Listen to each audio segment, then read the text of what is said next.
waan fedhan haa fidanii maallaqa fedhan maallaqaan fedhan jeenaa jira dubbatu maal fidan dua jara kombo dari jalan aduftu dhukan amma anaa jiraame Aliya. dari Rooti akkamii mari apa Mana sudah tak nak kati. kai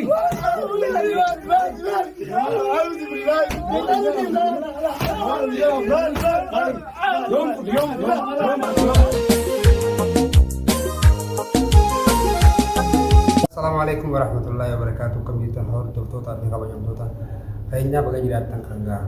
Waaqeffataa kan muslimaa kan amantaa hunda qabdinu bakkuma jirtanitti ka salaamanna keenya kan onni irraa bulkeessi biraan qabu isin jecha arraga amma akka manni dhufne wallaahi hedduu tokko anuma gaddisiisaa jechuudha. Obboleeyyan keenya gaafa raanfaa wal beeynaa asittu nooma gartee jirachuudhaaf biyyaa bee akkuma keenya jechuu akkuma nama hundaatu biyyaa bee eegaa biyya namaa kana keessatti tamtu tamirra wayyaadhaan jijjiirrachuudhaaf jechuu taarifa deemee ture biyya namaa tana keessatti.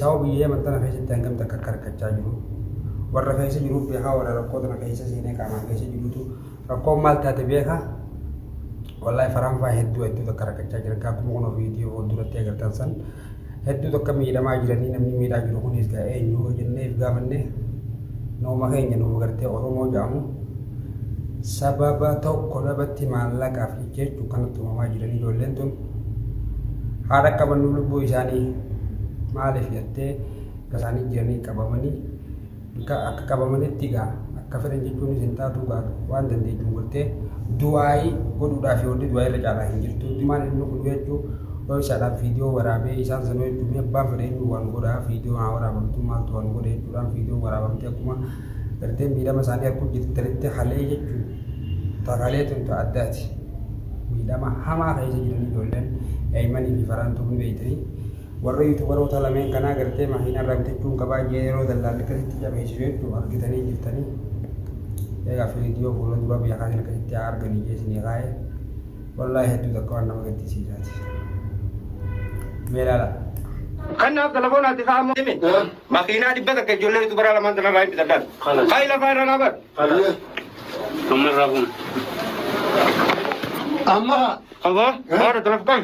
kami Mari rai. Hari video sini pun orang ajar dua jara kombo dari jalan Aduh tu kan. Amma anak ajar. Aliya. dari Roti kami mari. apa Mana sudah tak nak kati. Kai.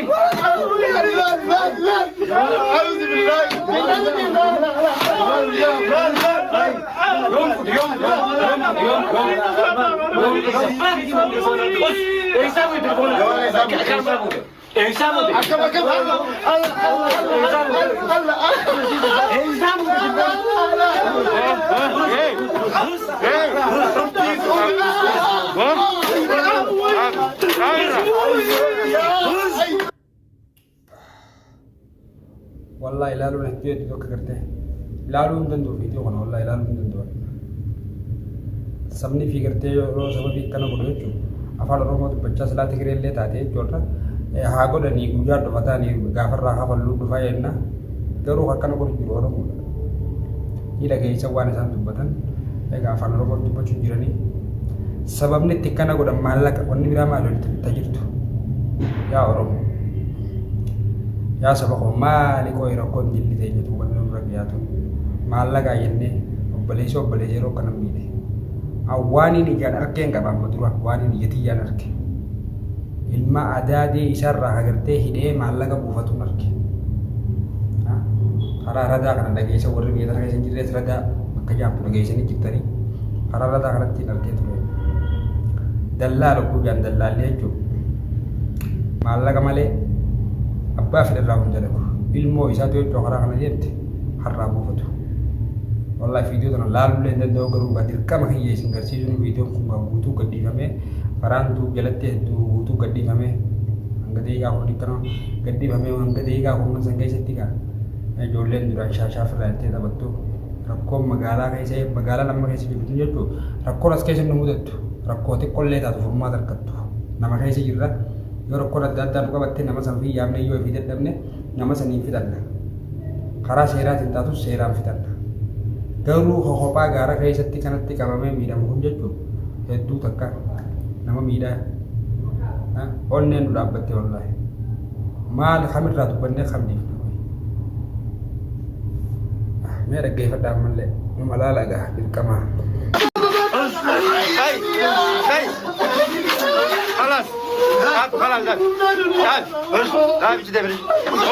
خلاص خلاص أهو سيف خلتنا ساينا زرابو كم كم قبي رتني أبان فريق قبي رتي أشكالا بس قبي رتي قبي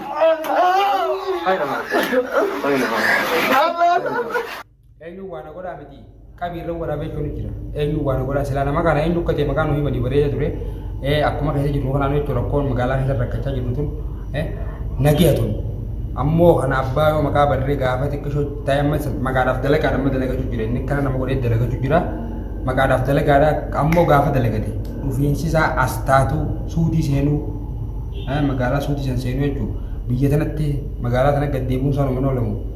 Takka Itoophiyaa dhaqa takka suutii seena takka asuma dhufa. Sadeen irraa takkuma jechuudha. Abbaan maqaan kun jechuun jala buuneeti maqaa kana abbaata kana barbaannee isinillee isina garuu tarkaanfiin isa kanarra fudhatamu jechuudha. Akkaataan har'a mucaan kun egaa yuutuuba qabaa ijoolleen lachuu yuutuuba qabdii sanii fi viidiyoo hanga kanallee irraa waraabanii nu garsiisuu jiranii.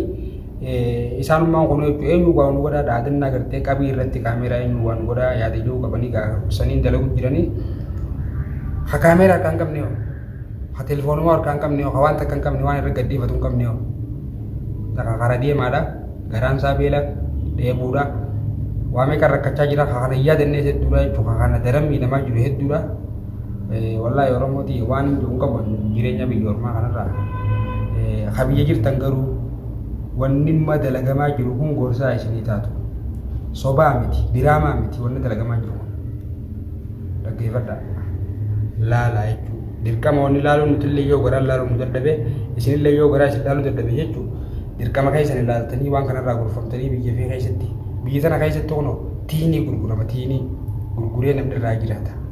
Dalagaan qaanii miti biyya teenya keessatti nama hammaallatu hammaala jaanii arrabsatu.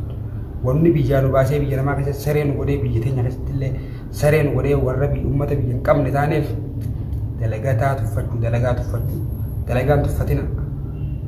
Kun namni kana ta'eeti bikki itti deemus gaa bikki abbaan isaa faayee fi itti dalaguu deemu jirtu yoo bikka san nagee aan dagallee hammaama namaa dhiqaa. Maal dalaguu jira nuti asi? Barna daafuma dalaginaa waliin sobnu maalleenii fiisha haayyannee yaanu kun maallaqa gartee jechuun udaan namaa dhiqnu yoo dhugaa feetan namuu biyya sana keessatti dalagaa biraa hojii biraan qabu tokko gartee warra wal tahee lamee wal tahee jechuun jijjiiramanii fida sammuun isaa wal dalaginaan tokko taate malee guutuun namaa nadaafa dalaga wali qaanii qabu dalaganni qaanii qabu arabni maal jabeeytaa darbatallaa walaa ayib walaa haraam maal jechuudha beeytaa dalaganni qaanii isin qabu haraami isin qabu jechuudha. Silaa kana beeknee biyya namaa keessa yaanee akkanatti rakkannu rakkoon adda addaa nu qunnamtu. Hojii fixame viidiyoo kana. Abiratti Telefoona fuutee viidiyoo maraa jirtaan? Telefoona fuutee viidiyoo maraa jirtaan?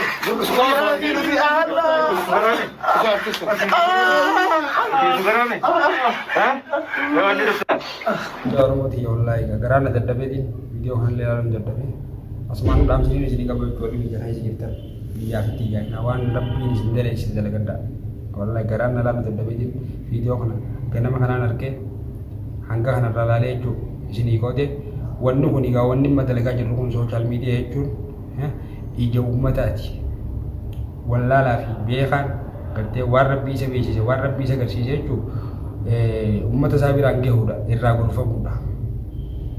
Namni tokko inni miidiyaa qabatee deemuuf irra wal barsiisuudha irra wal garsiisu rakkoo jirtu. Kanaatiif ammaas wanni itti aansuu fedhu jechuu jiru biyya tana keessatti warri magaalaa tana keessa jirtan gololchaawudii fi tolaa ooroo shawu. Tolaan jechuun akkuma beeytanitti aanee jaalalaa siiriitti dalagee ture alhamdulillah siirii irraa hiikattee soddaa dhagaa mucaan kun obboleettii isaaf jalaa qabaa arragaa miidhama inni miidha kana hin miidhu jeeti gorsaan ta'aaf jee mucaan kaanillee yoo miidha keessarra rakkachaa ture gadaansan jechuun gaddiisee ture deebi'ee waraana fudhatee waraanaan barbaadaa ture gololchaa'utti akka kalee dubbatetti lubbuu isaaf sodaateeti tolaan jechuun mucaa kanarraa qabaadhaa jechuun biraa ga'a. kanallee waan irra geenyu jechuudha waan irra geeyaa jirru mucaan gaafuma akkam namnummaa inni silaa qabatee namaan barbaadaa ture namaan sodaachisaa ture sinu waan garagalee waan irra geeyan gaa qabadhee isin dhufa tolaa jalala seentanii illee ilaaluu dandeessa waan irra jiranii dhageenyaa tura video kanallee laayik sheer walii godhuudhaan kun gaa dirqama nurraa eegamu dirqama isinirraa illee eegamu wal biraan gee haadha namuu haadha rakkoo ijoolleen keessa jirtu sana jechuudha.